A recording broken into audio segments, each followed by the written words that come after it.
एकदा सेठारे जड़े गरीब कृषकों पुओ थिला जार नाम सचिन थिला। सचिन जड़े दयालु एवं भल बाड़क थिला। से अन्य मानकु साहाय्य करने सर्वदा प्रस्तुत थिला। दिने सचिन जंगल रे बुलुथुबा बेले एक गछ सुखी जाउथुवार देखिला। गछ सचिन को कहिला, मते पानी दियो, मु मरुछि। सचिन गछ उपरे दया अनुभव कला। से बेकरे एक पात्र बांधी गछ को पानी देवा आरंभ कला। से अनेक दिन पर्यंत गछ को पानी देवा जारी रखिला। शेषरे गछटी पानी पाई पुनरुद्धार हैला।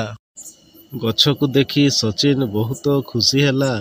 से भाविला जदि से गोटिए गछ को बंचाई पारिबो तेबे से अनेक गछ को बंचाई पारिबो। तेणु सचिन जंगल रे एक गछ लगाइबाकू स्थिर कला। से एक छोट गछ लगाई जलसेचन कला। सचिन प्रतिदिन गछर जत्न नेला। से एहाकू जल देला, सार देला एवं एहाकू कीटनाशकरू रक्षा कला। धीरे धीरे गछटी बड़ होई शक्तिशाली हैला। सचिन अन्य एक गछ लगाइला, तापरे अन्यटी, तापरे तृतीय। से जंगल रे अनेक गछ लगाइला। सचिन को उद्यम जोगु जंगल पुणी सबुज होइगला।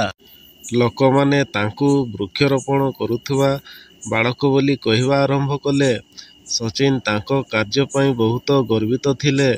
से जानिथिले जे से दुनिया को एक भल स्थान करुछंती। दिने जणे राजकुमार जंगल रे बुलुथिले। से देखिले सचिन गछ लगाउछि।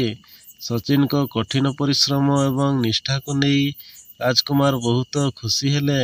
से सचिन को एक पुरस्कार प्रदान करी जंगलर रक्षक भाव में नियुक्त कले। जंगलर रक्षक हेबा परे मध्य सचिन वृक्षरोपण जारी रखिला। से जंगल रे आहुरी अनेक गछ लगाइला।